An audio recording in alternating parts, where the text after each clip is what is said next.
Greetings everyone, Eric the Car Guy here, known as ETCG1 on this channel. And today I'm going to answer your questions. This morning I posted on my Facebook and over on Google+, and it also went out on Twitter. If you got any questions for Eric the Car Guy that are other than something that was car related, what would you want to ask? Along the way, I may add in some of the other questions that have come up along the way from other people. First one is from Stevie B, and it says, do you have a garden? Yes, I do. It's not exactly my garden, it's more my wife's garden. It's more of an herb garden, but it's not an actual garden like out in the back planting kind of thing. In fact, the place where I live has a really crappy yard. So what we've done is we've created like containers, and we put plants in there like tomatoes and beans and, like I said, more. And there's also like an herb garden. There's some rosemary and some thyme and some basil and stuff that's growing over there. Something we're trying to do. I've actually been eating more and more vegetarian lately, just because I know so many people that are vegetarian. I usually end up cooking for them, and I'm kind of getting into it. I'm not saying I don't enjoy the occasional cheeseburger and that I'm just done with meat altogether. It's just I don't know. I feel better when I eat less red meat. I just do. And Vigard Areseth, how is your Norwegian? To be perfectly honest, my Norwegian sucks. I can't read it, I can't write it, I can't speak it. It sucks. And then I want to know what your plan for ETCG is. I really like watching your videos, even though some of the videos are about cars I've never driven. My plans for Eric the Car Guy moving forward. Well, the plan has always been and still is to provide you with the best in automotive information that I possibly can. The truth is, I kind of got tired of the whole technician game. So I started doing this and I've become somewhat successful with it. So I plan on moving forward doing more of the same, so to speak. I like the focus with having like a production vehicle like I've been doing with the Subaru lately. Some people are a little tired of seeing the Subaru, but I understand that and I can relate. But it gives me the opportunity to explore like all different facets of things. So, I mean, I've covered lots of things on the Subaru. Some of the things haven't been released as of the release of this video. I've shot like videos on repairing the AC, shooting on one on the performance problem with it. And in a way, I'm kind of doing sort of a wheeler dealers kind of deal, to where I'll take the car in and like Ed China goes through and fixes different things that are wrong with the car, then they turn around and sell it. I don't really know what my plans are for these cars when I'm done with it. And I'm gonna be honest, I really kind of like the Subaru, so I don't know. I don't know. Most definitely, I'll go through and get everything done with the Subaru, and then there won't be anything more to do, and I'll move on and get something else. And if at some point I can afford it, I'll get more than one, and I'll just keep going on with those. So the plan moving forward is to keep with this format where I can bring a car in that's got some problems, got some issues, go through it, do all that stuff, and then, move on to the next one and just keep on doing it, different makes, different models. It gives more variety, because initially, let's face it, I'm a Honda expert. I don't want to just work on Hondas though. I've got a lot of information to impart with Hondas, but there are lots of other cars out there, and there's lots of other information that I can give to you. So there are certain cars out there that I'd like to get. Actually, I'm thinking I might be looking for like a diesel Volkswagen, because that covers two things. People have asked me to work on German cars, which I hate working on German cars. But they've also asked me to do diesel stuff, so that one kind of covers both. And I've never owned a diesel vehicle, so it would be fun. And with fuel prices the way they are, I'm gonna give diesel a shot. Why not? Randy Ortiz, O-R-T-I-Z, Randy, asked, your first vehicle. What was my first vehicle? My first car was a 1972 Galaxie 500. It was a coupe. It was two-tone. It was green. I got it when I was actually 15 years old, before I could actually drive. It was my father's winter car. So it was a bit rusty. We lived in Western New York, so it was pretty rusty. In fact, I remember when I was driving it out of the driveway, because it was parked out in our backyard before I actually got it. Like I said, I got it when I was 15. It was sitting out the backyard. I had the keys, so I used to go in there, turn the key on, listen to the radio, just hang out with the car before I actually could drive it. But the day I was driving the car out of the driveway to leave, one of the brake lines went. So peed all over the driveway. It was a bit of a rusty car. It had a 351 Windsor in it, which was good. it was a decent engine, you know, for such a big car. It did pretty well. I just really liked that car. I really liked driving a big car. I just wish it would have been faster. And a funny story about that is it started misfiring real bad and not running right once. And, you know, I just couldn't figure it out. So I was talking to some people and somebody convinced me that it was like the timing chain had jumped and was bad. And the symptoms it was exhibiting could have been a bad timing chain. So I went through and I tore it all apart and got to the timing chain. There was nothing wrong with the timing chain. I put it all back together. And at the time I didn't realize what you had to go through to like get crank pulleys off. I was 17 years old at the time and I was not a mechanic. I'd done some things, but not too much. Got it all put back together, took it to an actual mechanic, and it was just a bad condenser, which is a little capacitor that's inside the distributor. So yeah, lesson learned about diagnosis for sure there is not to believe everything you hear. So first car, 72 Galaxie 500. I've had two other 72 Fords since then. I had one that was actually an LTD that was a four-door, and also the blue one that you saw in the videos that I eventually sold. That was also, was that one a Galaxie? I think that was a Galaxie. So my blue one was a Galaxie, but I took a 429 out of a 69 Thunderbird and dropped it in there. Yeah, that's a story for another time. But yeah, I've actually owned 3 of those cars, starting out with my first. Second car was a 79 Honda Accord. Get that. Mike Comas asks, do you have time for any hobbies besides making repair videos and all the other ETCG stuff? I'm going to be honest, no. But don't feel bad for me, really, because I really love what I do. I have very little time for anything else.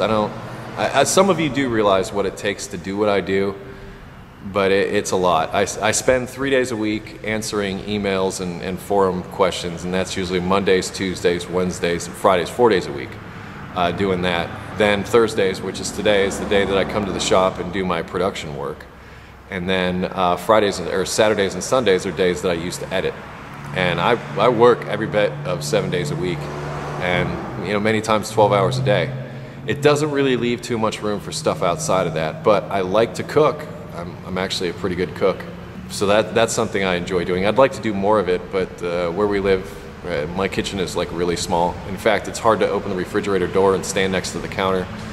But I'm happy to have it, happy to have a roof over my head. So I'm not complaining. It's just, it's not a place where you can really get into cooking. I've got about like this much counter space. So it's kind of a challenge to do there. But I guess you could say I like cooking, and I, on occasion, play video games. What happens with me with video games is I'll have like 2 or 3 days all of a sudden where that's all I'll do, or all I'll want to do, and then I'll get bored with it, and then I won't touch them again for 3 months. So it's just kind of that way with me. Ooh, here's one from Daniel Clem. If you were to design a car from top to bottom, bumper to bumper, intake to tailpipe, and money not being too much of a concern, would you focus on the performance and fuel economy or the ease of servicing and maintaining, basically putting the mechanic first in mind? I ask because I have a dream of doing this one day. Awesome. I love that dream. I love that dream. That means pretty much what I'm reading here is you're looking to be an automotive engineer. Maybe I can go off an existing vehicle. For me, my favorite car that I ever owned was my 91 Integra.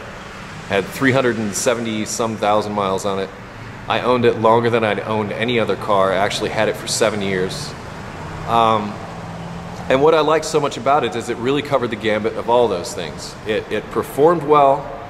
It was a hatchback, so I had like cavernous space in the back of the thing.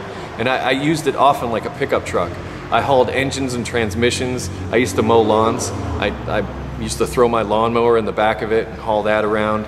I've driven thousands of miles with it without incident. I swap out the engine and transmission in about 4 hours if I wanted to. So it had that serviceability. It performed well. It was reliable. So it kind of had everything. It really did. And also a manual transmission, and I kind of like driving sticks when I'm not in traffic. So maybe something like that. I hate to see it and say that and cop out on you like that, but I really liked that Integra. For me, it was like an all-encompassing, really good fit for me. And now I'm very much in love with my Element, which is kind of like the Integra, but grown up and slow. So as far as what my focus would be, I'd want everything. I'd want as much as I could have. That Integra, at least for me, was pretty darn close to the perfect vehicle for me of the time. So I hope that answers your question, and good luck with the automotive engineering career. Ooh, Robert Russ, have you ever caught a car on fire? There have been a couple of incidences with fire. I've actually been known to catch things on fire, including myself. And the most notable experience, I'll give you this one, is I was doing head gaskets on it was like a 92 or 3 Acura Legend. And it has a V6, 3.2 liter V6 that's in there just like a normal engine is. It's still front wheel drive, but the engine's in there front to back instead of side to side.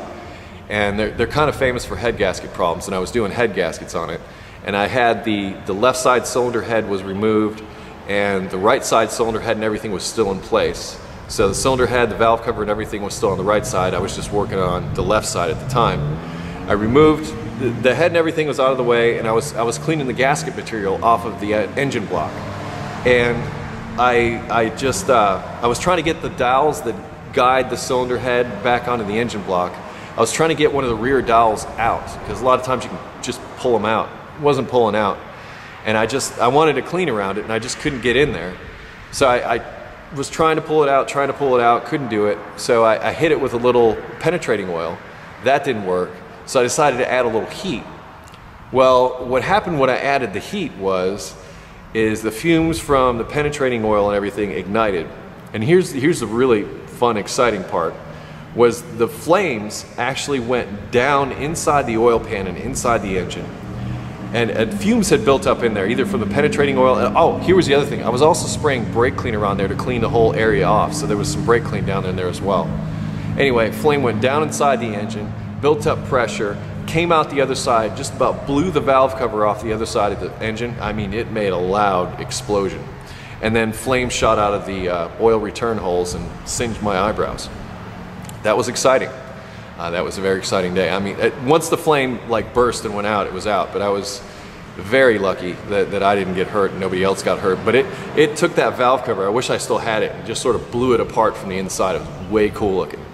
And the engine and everything was okay. So I had to get a new valve cover for it. But other than that, everything was fine. But yeah, that's one instance with fire. We'll just leave it at that one. What Xbox games are you playing lately? What's your gamer tag? My gamer tag's always been Eric the Car Guy, but don't expect me to, quote unquote, be your friend. and this is why, and I don't want you to take this the wrong way, but I spend all day with you, and then when I get on and play video games, I honestly just want to play video games. I'm not looking to socialize at that, but in fact, I'm feeling kind of antisocial because my favorite kind of video games are first-person shooter games. So when I'm playing like Call of Duty or something, I play free-for-all because I just want to shoot everybody. In fact, I'm not as good at Call of Duty when I play in groups because I don't know when to shoot and when not to shoot. If you play those games, if you hesitate for a second, you're dead. So I just like free-for-all where everybody's an enemy, and if I see somebody, I'm just going to shoot them. Yeah, I liked Call of Duty. I got kind of burnt out on that. Before that, I was playing the heck out of Borderlands. I absolutely loved Borderlands. I played that thing through I don't know how many times, all the expansion packs and everything.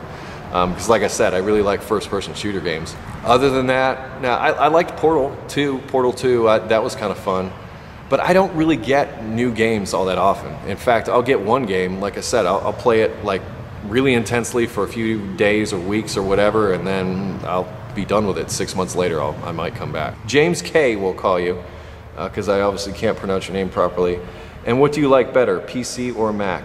Well, I'm working on a Mac now, and I'll tell you why. And I'm not saying that I don't like PCs. This is what happened. I didn't even get a computer until 2001. Some of you had them like way before then, whatever. But in fact, I didn't even have a TV for a couple of years. And computers didn't really interest me at all. And then in 2001, I got my first computer, and I asked a friend of mine that knew computers, and I said, okay, well, what should I get? What kind of computer should I get? Because I didn't even know Mac, PC, any of that stuff. And they said, well, what are you going to do? I said, well, I really kind of, want to make videos, do artsy kind of, that kind of stuff. They're like, well, you should get a Mac then, because they're more geared towards that kind of thing. So that's what I got. I got my first Mac in 2001. And it was when the new operating system came out and nobody knew anything about it. So here I am with my first computer, and every time I called someplace for any kind of support, like we don't know anything about System 10 or Mac OS X. Mac people will chuckle at that. So I was kind of on my own. So I ended up learning a lot about computers. I got a manual for how it all, you know, the programming and everything works, and pretty much learned computers from that. And I learned Macs, and if you use Macs, you'll find that you get inside what they call the Gilded Garden, and it's true. And once you're inside the little Mac universe, it's very hard to break out of that, because Macs and PCs don't really do. They're better now, but they were, for a while, they were just like no. So I just fell into Macs. It's not like I'm in love with Macs, because honestly, there have been times where I've been not so in love with Macs. But that's just pretty much what I've used. And this can lead me to another question that I've had quite a bit. It's like, what editing software do you use? Well, I use Final Cut 7.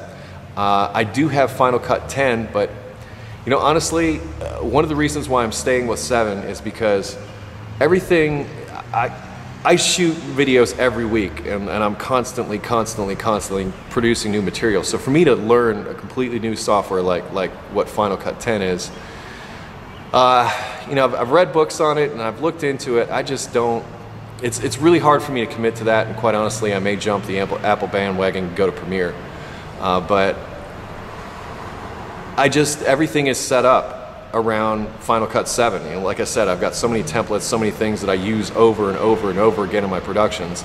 I've just reached such a level of efficiency with it. I've been using it for 9, almost 10 years now, and I absolutely, you know, I've really got to know the software really well. In fact, I've taught classes in it. For now, I'm using Macs with Final Cut 7. I'm not really ready to commit to 10, and I'll probably move to Premiere at some point when I feel like it's time to upgrade. Joe Ray asked, what is your biggest goal in life and how would you accomplish it? I just did. It's called Eric the Car Guy. And that was quite a goal. It's something that I set out to do a little more than 3 years ago now. And it's turned into exactly what I wanted it to be. And I actually make a living from helping people. And I've never been happier with anything that I've ever done. So I can say in a few words, mission accomplished. I set out to do this, and I really do enjoy it. I really do enjoy it a lot. So owning my own business and being able to support myself and my family, I've done that. And I plan to keep on going with it. So I hope that answers your question. Matt Simpson asked, for someone who likes repairing cars as a hobby, would you think they would enjoy it as a career? That's a very good question, Matt. And to be perfectly honest, probably not. Fixing cars for a living and fixing cars for a hobby are two diametrically opposed things, believe it or not. Because once you start taking money for doing repairs, once you start repairing things that you may not want to repair, it really changes your perspective on the entire process of repair.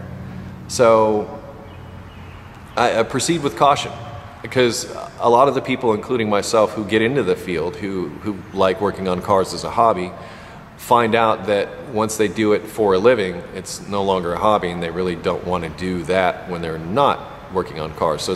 So if you were a person who worked on cars all day, you wouldn't want to come home and work on your project car necessarily. You might for the first few years, but I'd say after about the 5-year mark, you might just be a little tired of working on cars. You may not be tired with the career, may enjoy it, but it just, you know, if you do the same thing all day, you don't want to come home and do it some more. So like, say if you like making burgers, does that mean you're going to get a job at McDonald's and come home and make more burgers when you get home? Same kind of thing here. So proceed with caution is what I say. I'm not saying don't get into it, because if you love doing it, do it. But don't think that because you really enjoy it as a hobby that you're going to enjoy it as a career, because those two things are very different things. And I'm glad you asked that question, because I do get asked that question quite a bit. Brandon B asked, other than getting dirty with cars, what do you enjoy doing outside of work? Well, like I kind of said earlier, I don't really have a whole lot of time outside of work, but basically spend time with my family. I've got actually 3 kids. I've got a son who's about to turn 22. I've got a daughter who's 7 and another son who's almost 9. So the 22-year-old, he's out of the house. But the 7 and 9 year olds, I just like hanging out with them. They really keep me grounded, give me perspective on life. So I like hanging out with them, seeing what they're up to, what they're into. There's just the way they see the world. They see the world completely different than grown-ups do. They don't have that whole, you know, I'm a grown-up and life sucks kind of thing going on. They just enjoy life. Chinu Kandahari? I'm very bad at pronouncing names. I'm sure you remember that from Fat R. Asked, how important do you think it is to buy American products, tools for example? Ooh, that is a good question. Being an American, I like having, you know, a working economy, but we haven't had a working economy in 3 years. So yes, the more American stuff you buy, the better off we are. But we can get into a really long, protracted discussion about this, and I don't really want to, but just as an example, I've visited a couple of American companies like Wells and Airtex and you know, places like that. And I do like to see when Americans have jobs, good paying jobs that are paying their bills and their health care. So I like that. It really depends, because like some people are in situations where they can't necessarily afford it. And what I'm getting at is a lot of times those American tools might come with a higher price tag. Weird, even though they're made domestically, they might come with a higher price tag. And the argument would be the quality that goes into that. But other countries have cheaper labor forces, use cheaper materials and things, and can get you a tool that's cheap that will work, but is not American. So it's hard to say, because in this day and age, a lot of people are pinching every penny they can, so they buy the cheapest thing that just can get them by, as opposed to the quality thing. But as far as tools go, I will say that you will never go wrong with buying quality tools, period, bar none. However, there's one tool that you might pull out of your box once every 5 years that you can buy cheaply on one hand, and then, you know, quality on the other hand. So you have to ask yourself, is it worth it? So tool buying is a like something you do like per that situation. And also, same person, Chinu, asked, you are amazing with auto repair, but I'm curious as to about how you are with home repairs, plumbing, AC, appliances, etc. Funny you should ask that question, because for 8 years I was a landlord and I did all the work myself. So I've done it all. In fact, I painted houses for a while before I became an auto mechanic. So I've painted entire houses inside and out before. So I've done a lot of house painting, I've done some carpentry, I've done plumbing, I've done electricity, I've done it all, really. And I'm not so bad with it, because I was renting to different people. And tile, I'm not so bad at laying tile. I've done all that. I used to have another YouTube channel before I became Eric the Car Guy, where I actually showed some of the stuff that I did. I rebuilt a bathroom window and did some other stuff. So yeah, I can do all that stuff also. And it's interesting, because I read an article someplace where they were talking about auto mechanics and what it is to get into that field, and how what you learn as an auto mechanic can carry over and apply to other disciplines. And it's absolutely true, because a lot of what I learned as an auto mechanic, that logical problem-solving type of thinking, can be applied to many of the other trades, such as carpentry or plumbing or electricity, things like that. So yeah, I was able to carry over into doing those other things. And yes, for a very long time, that's what I did. I was a landlord and had to do all my own repairs, and did tons of plumbing, did tons of carpentry and tile and electricity, and lots and lots and lots of painting. I hope that answers your question. Last one, are you still planning, this was from Justin Cartier. Are you still planning on getting a lift for the shop? I probably get asked this question more than anything. Everybody's like, get a lift. I've got to be honest with you, I am not in a hurry to get a lift, and that's for two reasons. One, because it's probably going to cost me about $5 grand. Lift itself is probably going to cost around $4. I could get a used one and get, you know, something a little cheaper. The thing about that is, it's not just the lift, you also have to run the electricity, so there's that part of it too. The other thing is this space that I have here in the shop works really well as a big open space. I put a lift in, I don't have that big open space anymore. And the other reason is because a lot of you out there watching my show, you don't have lifts. So if I had a lift and started doing repairs, I would be doing things that you couldn't necessarily do. So it's kind of a catch-22. I want to get a lift because yes, it would make it easier for me, but on the other hand, having to jack the car up and laying on the ground and doing these things makes me confront situations that I wouldn't otherwise confront if I had a lift. So it keeps me connected to the majority of my viewers, which don't have access to a lift. So yes, eventually I will get one. I'm not there yet. I'm not there yet. So anyway, that lasted a while. That was quite a bit. So for those of you that stuck with it and you know, got those questions answered, great. If you had a question that you wanted to ask and didn't see it here, that's what the comments below are for. Like I said, I'm not responding to YouTube comments because, like I said, I'm spending like 4 days a week just trying to keep up with the comments that I have, and that's without YouTube. I figure the people that are going to sign up for the forum and make that commitment, I'm going to make them the priority. So for me, as far as, you know, people asking me automotive type questions, I go to the forum first and I do as much there as I possibly can because those people have made the investment. It's kind of the way I see it. And the YouTube comments, they're kind of all over the place, and I get like, you know, 150 to 200 comments on a video in a week. There's no way I could keep up with all that, and if I answer one, I have to answer all. So I've kind of gotten away. In the messaging, YouTube messaging, same thing. I've just gotten away from that, and I'm just focused on the forum and my email when I get to it. The email's not a priority though, so if you're sending me, you know, email questions, you're going to get a faster answer over at the forum than you would if you were to send me a direct email. Anyway, I am Eric the Car Guy, known as ETCG1 on this channel. I hope this information was fun. I had kind of fun doing this. This is my whiteboard up here. As you can see, my kids come in here and they like to play with it a little bit. It wasn't a video that never actually came out because I didn't really like how it turned out about Ohm's Law, but I hope to get to that electrical series in the not too distant future. It's just with that series of videos, I actually have to sit down and write scripts, and that's not something I do a whole lot. I really just about everything I do is like one take, and I'm just going through and doing repairs, and that's something I don't think some people understand that watch the show, is that it's one thing to do auto repair. It's quite another to do auto repair and shoot it at the same time. It's a really different way to do things, but you know, it's something that I really enjoy, so I'm going to continue doing it. Anyway, Eric the Car Guy, also known as ETCG1. Facebook, Twitter, Google+, and be safe, have fun, stay dirty. Catch you next time. See ya.